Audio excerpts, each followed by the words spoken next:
তোমাদের যে upcoming WBCS 2021 prelims exam তোমরা সবাই জানো পিএসসি পাবলিশ করেছে যে তোমাদের নেক্সট মান্থে অর্থাৎ মে মাসের 30 তারিখে অনুষ্ঠিত হবে।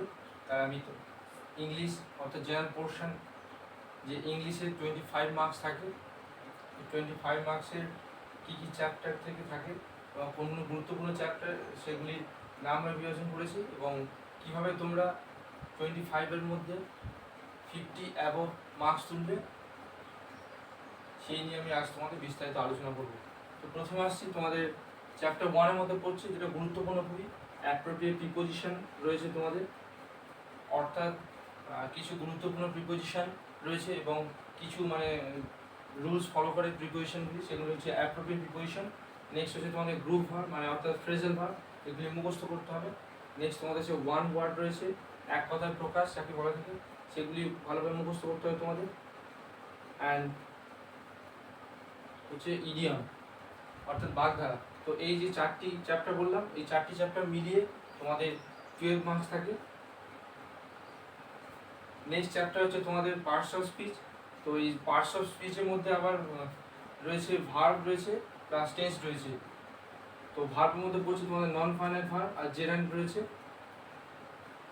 এবং টেন্সের মধ্যে তোমরা জানো অর্থাৎ present, past and future tense, তাদের সম্বন্ধে সেন্টেন্স দেওয়া থাকলেও সেই সেন্টেন্সের কোন টেন্সে হয়তো রিরাইট করতে দেওয়া থাকে। নেক্সট তোমাদের কনজাংশন রয়েছে এবং অ্যাডজেক্টিভ রয়েছে। তো এই চ্যাপ্টারে মিলিয়ে 5 রয়েছে, অর্থাৎ 12 + 5 হলো 17। নেক্সট তোমাদের চ্যাপ্টারের মধ্যে পড়ছে গ্রামার পোর্শন।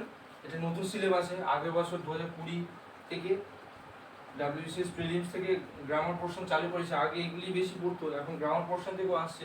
তো গ্রামের মধ্যে তোমাদের পড়ছে voice change, narration, joining, US directed অর্থাৎ ডিগ্রি চেঞ্জ, জয়নিং রয়েছে এটসেট্রা, যেটিতে 3 মার্কস মতো থাকে, রিসেন্টলি আসছে এক্সামে। নেক্সট তোমাদের সিনোনিমস অ্যান্ড অ্যান্টোনিমস রয়েছে, অর্থাৎ সমার্থক শব্দ আর বিপরীত শব্দ, দুটো তিনটে থাকে।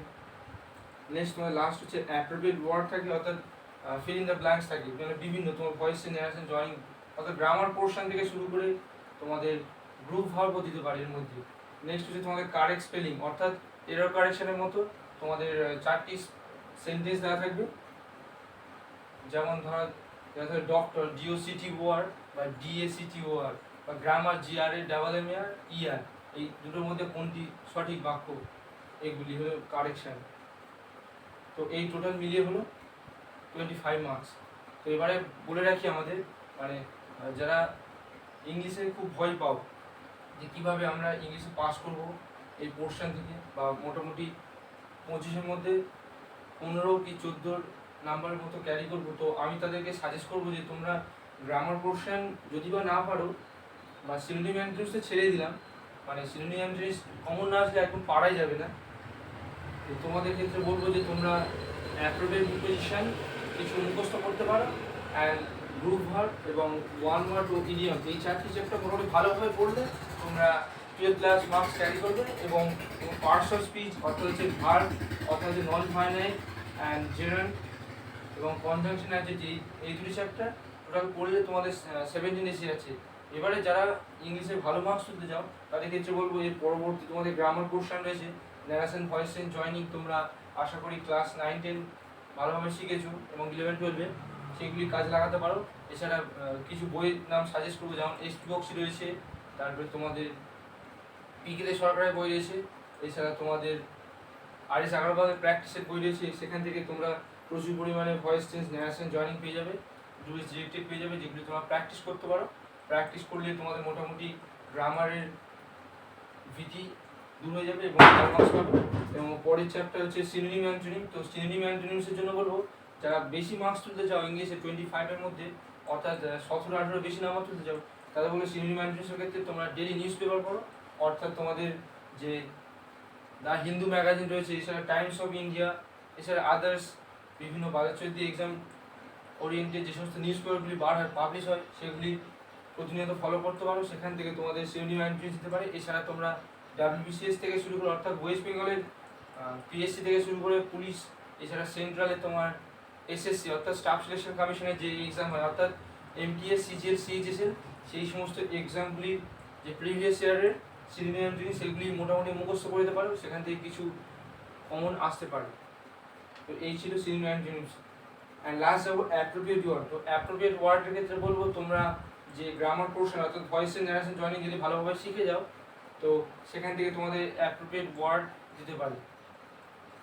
এছাড়া তোমাদের গ্রুপ ভার্ব ও অ্যাপ্রোপ্রিয়েট ওয়ার্ড হিসেবে ব্যবহৃত হয়ে থাকে। নেক্সট তোমাদের কারেক্ট স্পেলিংয়ের ক্ষেত্রে বলবো এরর কারেকশানের কারেক্ট স্পেলিং অলওয়েজ প্র্যাকটিস করো। তোমরা বিভিন্ন ম্যাগাজিন পাওয়া যায়, যেমন পেশা প্রবেশ রয়েছে, তারপরে তোমাদের কর্মসংস্থান রয়েছে, এছাড়া অ্যাচিভার্স রয়েছে, প্রতিনিধিত্ব, পরিপ্রেক্ষিত, দর্পণ, এইগুলি থেকে তোমরা বিভিন্ন সেন্টেন্সগুলি এরর কারেকশান সম্পূর্ণভাবে করতে পারো। সো গাইস, এই ছিল এই জেনারেল ইংলিশ পোর্শনের সিলেবাস অ্যান্ড মার্কস ডিডাকশন। তো আশা করি তোমরা বুঝতে পেরেছো যে কীভাবে ইংলিশে অর্থাৎ WBCS প্রিলিমস যে আগত 2021-এ কীভাবে তোমরা 15 বেশি মার্কস ক্যারি করবে 25-এর মধ্যে। সো গাইস, এই ছিল জেনারেল ইংলিশ পোর্শনের সিলেবাস ও নাম্বার বিভাজন। সো গাইস, ভিডিওটি ভালো লাগলে এবং উপকৃত হলে অবশ্যই লাইক, শেয়ার ও সাবস্ক্রাইব করতে ভুলবে না গাইস। নমস্কার।